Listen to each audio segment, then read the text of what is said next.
So if you're a sprinter and you've got a competition coming up, but you're not quite sure what to do in training before that competition, then this video is for you. Hi guys, and welcome back to Fit with T. I hope you guys are good. So today I'm going to talk about pre-meet session. So what is a pre-meet? A pre-meet is essentially a session that you do before your competition. Okay, so before your competition, you want to get your body ready to be able to run fast. You want to essentially try to develop a standard pre-meet that you're going to do, so that your body also knows that that's what you do before a competition, and it just helps mentally with preparation. So before we go into talking about what you're going to do in a pre-meet session, let's talk about tapering. When we're talking about tapering, we're talking about reducing the volume of work that you're doing leading up to a competition. Why do we do that? Because you want to be as fresh as possible for your competition, don't you? You want to perform your best at your competition, and so if you're tired, if your legs are heavy, then you're not necessarily going to be able to compete as well as you want to. And so you want to think about tapering your session in a lead up to a competition.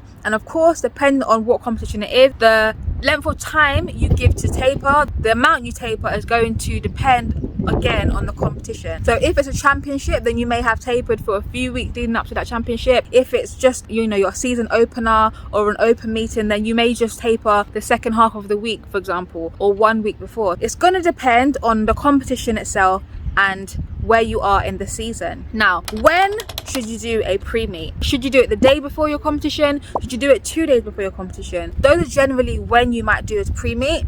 It's going to depend on you as the athlete. It's going to depend on your body. It's going to depend on the competition, where the competition is, what you have access to at the competition. So for example, if you know you're going to travel the day before your competition for the whole day, and you're not going to have an opportunity to do a pre-meet the day before your competition, then you may do your pre-meet 2 days before at your home track, then travel the next day, and then of course warm up and compete on the day at the competition. That's an example of why you might do it 2 days before. You may do it 2 days before just because you feel better having had 1 day's rest in between, and you realize that at training, when you've done a, let's say, a power explosive session, had a rest, and then come back to run, you felt faster that next day. So that might be a reason that you do that. Again, if the venue has a warm-up track, for example, that you can have access to the day before, then you could possibly do your pre-meet session at your competition the day before. But if it's a case where there's no warm-up track, because the warm-up track is very small, there's no access to it the day before, then you may have to do your warm-up at your home track the day before. So where you might do it, when you might do it, it's going to depend on the circumstances. It's going to depend on you as the athlete. So why do you want to do a pre-meet? Like I said, you want to perform your best at your competition, don't you? You want to get your body ready to be able to run fast.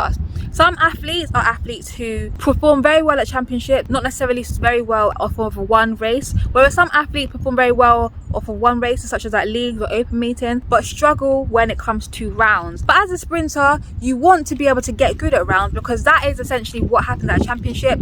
At minimum, you have 2 rounds if it's a heat and a final. 3 rounds, heat, semi and final, is generally what you'll find at a bigger championship. And so you want to get ready to do that. And so having a pre-meet session means that if it's an open meeting that you have, or one race that you have at the competition, it gives your body that chance to have a round before it goes for the next round, because generally you want to run faster in a semi than you would in a heat, right? And so that's essentially the idea of preparing your body, potentiating your body, getting your body ready to run fast. Now, what makes you feel fast is the question that you want to answer when it comes to developing your pre-meet session. I'm going to give you guys some ideas of different elements that you can add to your pre-meet, but it's going to be up to you as to exactly what you want to incorporate. Exactly what makes you feel fast may not be what makes me feel fast, and so that's what you want to think about. Let's start off with your warm-up. Hopefully you have been able to develop yourself a standard routine that you do in your training session, in your warm-up. In my race day tips for sprinters video, I spoke about developing a routine when it comes to, for example, eating your breakfast, and so that it's not a new thing that you're adding on the day. And that's the same thing I want to say when it comes to your warm-up. I really encourage you to develop a standard warm-up that you do in training, and again, it helps mentally, it helps you to feel in control of that aspect of your competition, and it helps your body know that every time you do these things, you're getting ready to run fast. And so you want to develop a warm-up routine. If you guys do want me to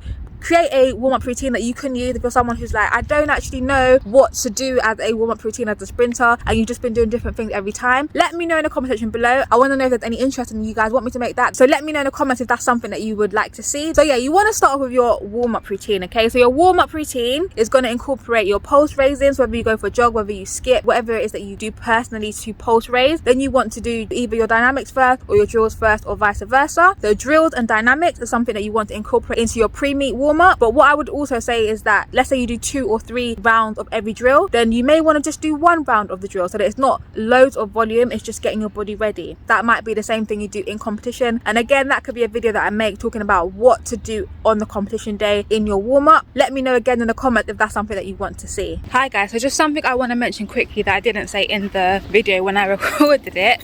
So this is future editing Torema. Your pre-meet doesn't have to be set in stone. So if on the day you're feeling a little bit more lethargic than you would like, a little bit more tired, then adjust your pre-meet accordingly. Your pre-meet shouldn't be a set in stone thing. It should be a guideline that you can adjust and just maneuver slightly from left to right. So if, say for example, you felt good one day doing 2 sets of cleans, but then another day you feel a little bit more tired, then 1 set might be enough, or actually just cutting out completely might be enough. Maybe one day you feel like you want to do block, another day you don't. Sometimes your body's so switched on and you're so mentally prepared that actually you don't even need to do any block start. So just listen to your body on the day of your pre-meet, see how you feel in the day, but your pre-meet, having a general routine that you do, it helps you mentally as well. So you post raise, you do your self-management. If there's anything that you need to do for your own body personally because you have any problem areas and that you need to keep on top of, then make sure you do that. So for example, I made a video about what to do for your feet, and that's something that I incorporate in my sessions every session. So if you have anything like that, then that's what you want to incorporate in your self-management, your drills and your dynamic. Once you've got that part of the session done, you want to think about running. Okay, so in terms of running, you may want to do some acceleration runs in spike, you may want to do some starts out of the block. So that element of things is going to be dependent on you, what you want to do, what you feel like doing, what your body feels like doing, what your body likes to do, what it feels good from. Okay, so you don't want to do loads of volume. If you do some acceleration, if you do some blocks, just do a few. If you have to do 120 because you're a 200-meter runner and that makes you feel good, coming off the bend, that makes you feel good, just do that, but just do a little bit. You don't want to do loads. It's not a whole session, it's a pre-meet session. It shouldn't be more than an hour and a half session, because it should mimic doing a warm-up competing at a competition. It should mimic that kind of feeling where you've done a round sort of thing. So you don't want it to be too much. Are there any plyometrics that make you feel fast, that make you feel explosive? That's what you want to think about now. Does doing overhead med ball throws make you feel fast? Does doing double leg bounds on the track, on the grass, up the stairs, does that make you feel fast? Does doing single leg hops make you feel fast? Bounding over the hurdles, does that make you feel fast? So are there any specific plyometrics that you already do, and that's a key thing? You do not want to do anything new in your pre-meet. Okay, pre-meet sessions is not the time to be adding a new stimulus. Okay, so anything that you do, whether it's on the track, the plyometric side, or even the gym, which I'm going to talk about in a minute, shouldn't be new things that you don't normally do. It should only be things that you know how to do, that you've done. So if you've never done any plyometric before, do not start doing it suddenly for your pre-meet. You don't want to get injured. You want to be at your best for your competition. So out of the things you already do, which elements make you feel the quickest, make you feel the most powerful, make you feel the most sharp? And that's the things that you want to incorporate, not new things, guys. So let's speak about the gym.